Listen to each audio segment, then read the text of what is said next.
Fixed పేరుతో ఒక బానిస విధానాన్ని తీసుకొస్తున్నావు. ఇతనేనా మోడర్న్ కార్మికుడు? ఇతనేనా ఆధునిక కార్మికుడు?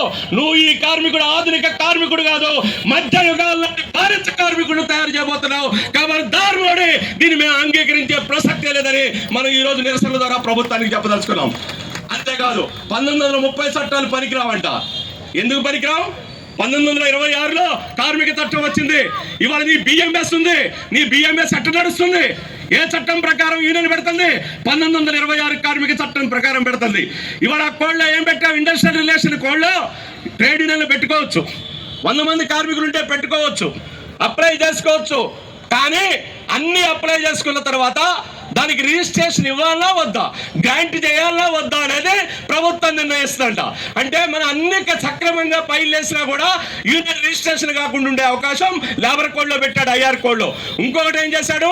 ఇవాళ మనందరికీ తెలుసు, అసంఘటిత రంగంలో మన యాన్యువల్ రిటర్న్స్ కొద్దిగా లేట్గా ఇస్తుంటాం, ఒక్కోసారి సెక్రటరీ కొన్ని సంతకాలు పొరపాటుగా పెడుతుంటాం. ఇప్పుడు ఇందులో ఏం చెప్పాడు? నీ యూనియన్ యాన్యువల్ రిటర్న్స్ కనుక మాకు సాటిస్ఫై కాకపోతే ఆ యూనియన్ రద్దు చేస్తామని చెప్పాడు. ఇదేనా కార్మికులు ప్రజాస్వామ్యం అంటే? మేము చెబుతున్నాం, 1926లో ట్రేడ్ యూనియన్ చట్టం వచ్చింది, అలాగే 1936లో పేమెంట్ ఆఫ్ వేజెస్ చట్టం వచ్చింది, 1947లో ఇండస్ట్రియల్ డిస్ప్యూట్ యాక్ట్ వచ్చింది, అలాగే భారత రాజ్యాంగం ఈ రోజు ఆమోదించబడినటువంటి రోజు 1949 నవంబర్ 26. నువ్వేం చేస్తున్నావు? రాజ్యాంగానికి విరుద్ధంగా, ఐఎల్ఓ న్యాయ సూత్రాలకు విరుద్ధంగా, సహజ న్యాయానికి వ్యతిరేకంగా ఒక ఆటవిక పాలన తీసుకురావడం కోసం ప్రయత్నం చేస్తున్నావు. అందుకని మేము చెప్పదలుచుకున్నాం, నీ లేబర్ కోడ్లు ఈ యాజమాన్యాలకు సేవ చేయడానికి వచ్చినాయి, కార్మిక వర్గానికి కాదు. అందుకని ఇవాళ ఇందులో ఏం చెబుతున్నాడో తెలుసా? మొత్తం ఇక భారతదేశంలో ఇక సుజావుగా సింప్లిసిటీ వస్తుందంట, సులభతరం వస్తుందంట, కార్మికులకి సులభం వస్తుందంట. ఏంటి 8 గంటలు 12 గంటలు చేస్తే సులభతరం వస్తుందా? అంటే ఇక నిరంతరం అందులో ఒక మాట చెప్పాడు, ఇక మన ట్రాన్స్పోర్ట్ డ్రైవర్ అంట, ఆయనకి 8 గంటలు కాదంట, మనం 6 రోజులు పనిచేస్తే 7వ రోజు సెలవు ఇవ్వాలా, వీక్లీ ఆఫ్ ఇవ్వాలా. ఇప్పుడు ఇందులో ఏం చెప్పాడంటే వీక్లీ ఆఫ్ ఉండదంట. నేషనల్ హైవే మీద ఒక లారీ పోతుంటే ఆ లారీ కంటే విరామం ఉండకూడదంట, అది గమ్యస్థానానికి చేరాలంట. ఆ గమ్యస్థానానికి చేరాలంటే అది 10 రోజులు ప్రయాణం చేసేనా డ్రైవర్ నడపాలంటున్నాడు. ఇంతకంటే దుర్మార్గం ఉంటుందా? మనం చెప్పదలుచుకున్నాం, ఇది మొత్తం భారతదేశంలో ఉన్న అసంఘటిత రంగ కార్మికులకి, ఇండస్ట్రియల్ కార్మికులకి, సమస్త కార్మిక వర్గానికి నష్టం. అంతేకాదు ఇవాళ మనకి సమ్మె చేసే హక్కు ఉంది. ఇది ఎవడిచ్చాడు? ఇది ఎవడిచ్చినటువంటి హక్కు కాదు. పుట్టినటువంటి పిల్లగాడికి పిల్లకి పాలివ్వటం తల్లి యొక్క బాధ్యత, అది జన్మ హక్కు. అట్టే ట్రేడ్ యూనియన్లు పుట్టాక, కార్మిక వర్గం పుట్టాక మనకు వచ్చినటువంటి నెంబర్ 1 హక్కు అది జన్మ హక్కు, సమ్మె హక్కు. ఆ సమ్మె హక్కుని ఈ ఐఆర్ కోడ్లో పెట్టాడు. ఏం చెప్పాడంట? 14 రోజులు సమ్మె నోటీస్ ఇవ్వాలని ఒక దగ్గర చెబుతాడు, ఒక దగ్గర 40 రోజులు సమ్మె నోటీస్ ఇవ్వాలని చెబుతాడు. ఓకే, ఆయన చెప్పినట్టు సమ్మె నోటీస్ ఇద్దాం. సమ్మె చేయొచ్చా? కన్సిలేషన్ లో పెడితే సమ్మె చేయకూడదంట. కన్సిలేషన్ ఎన్ని రోజులైనా కొనసాగించవచ్చంట. అంటే కన్సిలేషన్ ముగిసాక, ఫెయిల్ అయ్యాక సమ్మె చేయొచ్చు అంటే సమ్మె చేయకూడదంట. సమ్మె చేసేటంట అది ఇల్లీగల్ స్ట్రైక్ అంట.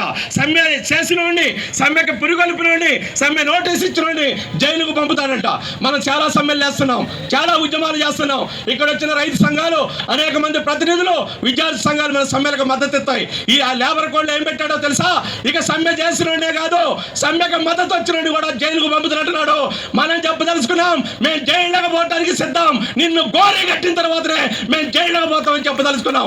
అందుకని మోడీ, ఇది ప్రజాస్వామ్యం, పార్లమెంటరీ ప్రజాస్వామ్యాన్ని తుంగలో దొక్కి రాజ్యాంగాన్ని విధ్వంసం చేసి ఇవాళ నల్ల చట్టాల పేరుతో కార్మికుల మీద పెత్తనం చేద్దాం అనుకుంటే కుదరదు. ఇది నీ జేది తాతలు ఇచ్చినటువంటి హక్కులు కావు. స్వాతంత్రోద్యమంలో కార్మిక సంఘాలు పోరాడిని, స్వాతంత్రోద్యమం వచ్చిన తర్వాత పోరాడిని హక్కులు సాధించుకున్నాం. ఇలాంటి హక్కుల మీద నీ దాడి చేస్తే ఇవాళ నీకు పార్లమెంటులో బలం ఉంది, చట్టాలు వేయచ్చు. కానీ చట్టాలు ఎక్కడ అమలు జరగాల? చట్టాలు ఫ్యాక్టరీలో అమలు జరగాల, చట్టాలు ఒక సంస్థలో అమలు జరగాల. మేము అంటున్నాం, ఇవాళ మేము ఒక శపథం తీసుకుంటున్నాం, నువ్వు ఏ లేబర్ కోడ్లు అమలు చేస్తావో తెసారా ఖచ్చితంగా మేము వీధి పోరాటాలు చేస్తాం. ఎక్కడైనా యజమానులు అక్రమంగా తొలగిస్తే, ఫ్యాక్టరీలు మూసేస్తే, కార్మికుల మీద దాడి చేస్తే కాబడతారు, చేతులు కాళ్ళు కొడతాం. ఈ పోరాటాలకు మేము సిద్ధమవుతాం, ప్రతిఘటనకు సిద్ధమవుతాం. మేము ఏ రకమైనటువంటి విధానాన్ని తిప్పికొట్టడానికి సిద్ధమవుతాం. ఇక కార్మిక శక్తి నీ పార్లమెంటులో నీ మందబలం గొప్పదో మేము చెప్పదలుచుకున్నాం. మేము రాష్ట్ర ప్రభుత్వాలకు కూడా చెప్పదలుచుకున్నాం. ముఖ్యంగా తెలంగాణ రాష్ట్ర ప్రభుత్వానికి విజ్ఞప్తి చేస్తున్నాను నేను ఈ వేదిక మీద నుంచి. ఇప్పటికే కేరళ ఒక విషయం చెప్పింది, ఈ లేబర్ కోడ్లు అమలు చేయమని. అలాగనే పశ్చిమ బెంగాల్ చెప్పింది ఈ లేబర్ కోడ్లు అమలు చేయమని. తమిళనాడు చెప్పింది, అభ్యంతరాలు చెప్పింది. అలాగనే ఇక్కడున్న కాంగ్రెస్ ప్రభుత్వం కూడా తక్షణం ఈ 4 లేబర్ కోడ్లని తెలంగాణలో అమలు చేయమని ఇక్కడి నుంచి రాష్ట్ర ప్రభుత్వం కేంద్రానికి ఒక హుకుం జారీ చేయాలి.